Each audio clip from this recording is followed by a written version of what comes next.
Namaste. Recently, there has been a wide debate on halal versus non-halal, whether food has a religion or not, whether food itself is a religion on its own. Too much debate on the social media. But then, very few have actually understood the impact of halal on Indian meat industry. One has to keep in mind that India is a secular nation. Constitution mandates that there shall be no discrimination on the basis of religion.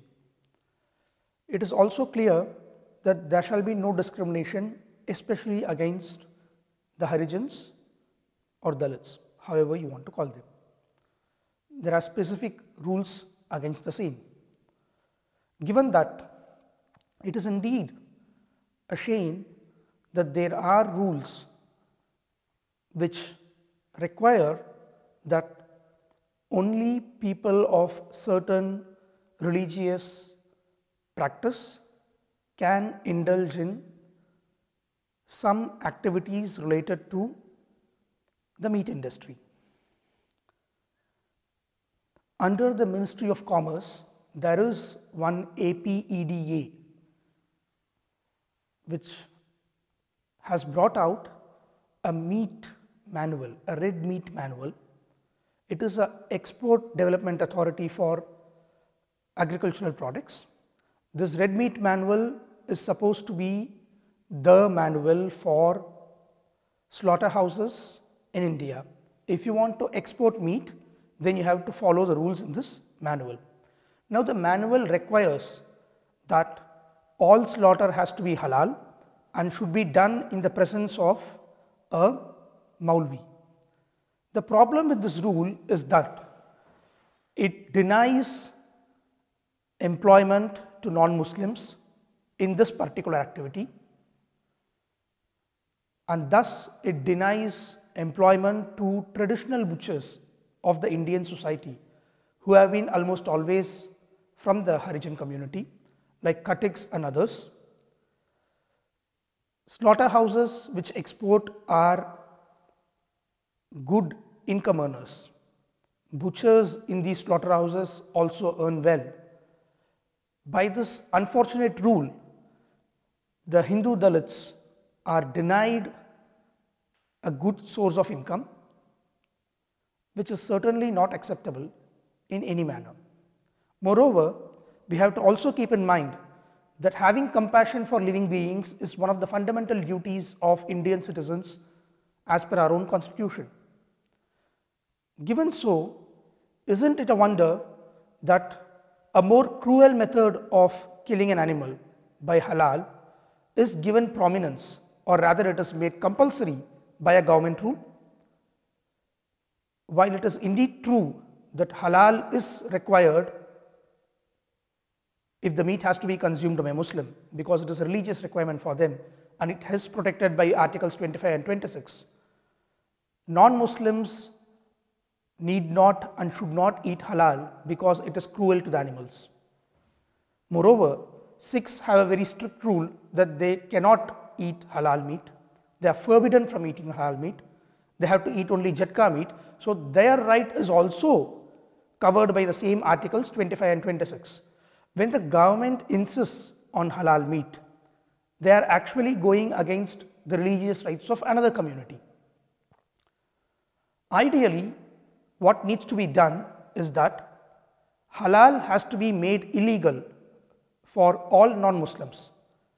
Thereby, while we do support the religious rights of the Muslims, we should also ensure that the amount of animal cruelty is kept at a minimum, and it is possible only if halal is made illegal for everyone except Muslims.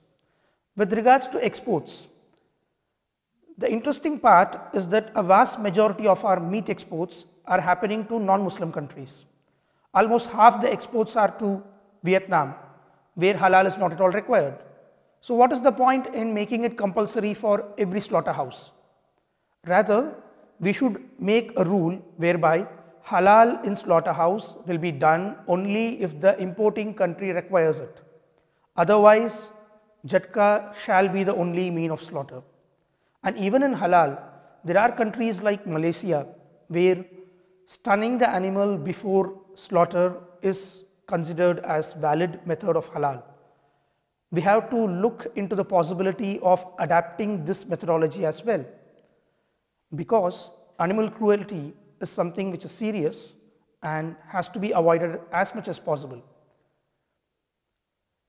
Anyway, coming back to the issue of halal being the main form of slaughter in India, the problem as of now is a result of laziness as well, because one set of people, the Muslims per se, want only halal meat, and a vast majority of the other Indians don't really care how their meat is made or how the animals are slaughtered.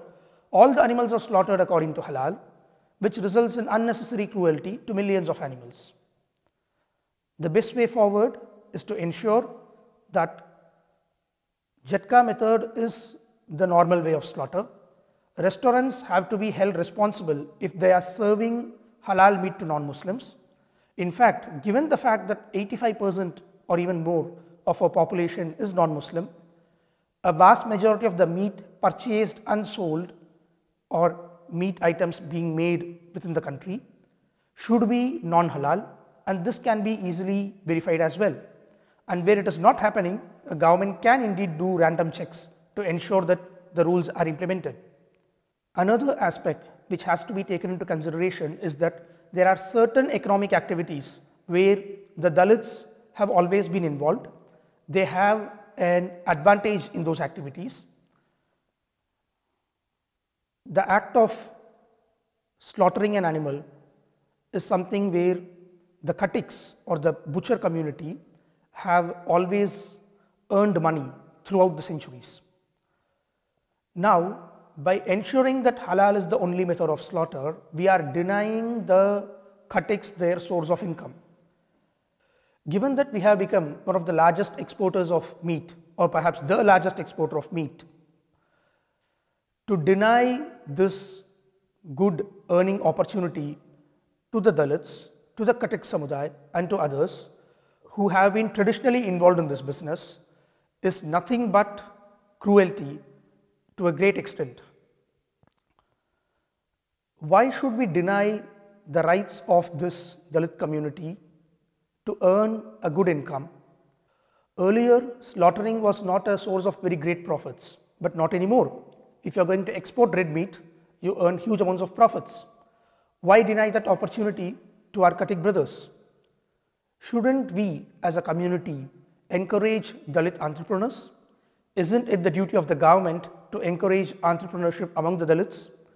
When artisans are encouraged to earn more income through new business avenues, why shouldn't we enable the Dalit Samudaya to exploit their advantages and earn better income in the modern world? I think this is something which the government has to take into consideration.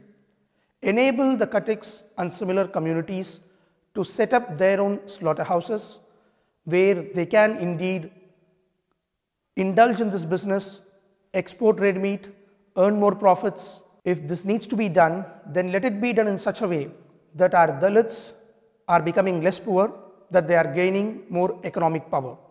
Economic empowerment of the socially depressed classes is certainly one of the important goals of our community, of our government as well. When an easy opportunity is available to us, I don't see why we should not take it, or rather grab it with both hands. Our request to the government is very simple. Number one, please make halal food illegal for all non-Muslims. This will ensure that while the religious rights of the Muslims are not trampled upon, we are also ensuring less animal cruelty. Point number two, enable the Dalit entrepreneurs to set up slaughterhouses, give them economic incentives for the same. This will bring a good number of Dalits out of poverty as well. The Katiks will regain what they lost. Point number 3, ensure that even in case of exports, unless it is required by the importing nation, we indulge only in Jhatka slaughter. We do not encourage halal unnecessarily. If these steps are taken, we can ensure that unnecessary animal cruelty is stopped. At the same time, Dalits are also empowered, and more importantly, there can indeed be a proper secular application of law. There shall not be a case where the government is illegally, unconstitutionally promoting people of one religion over others. Thanks.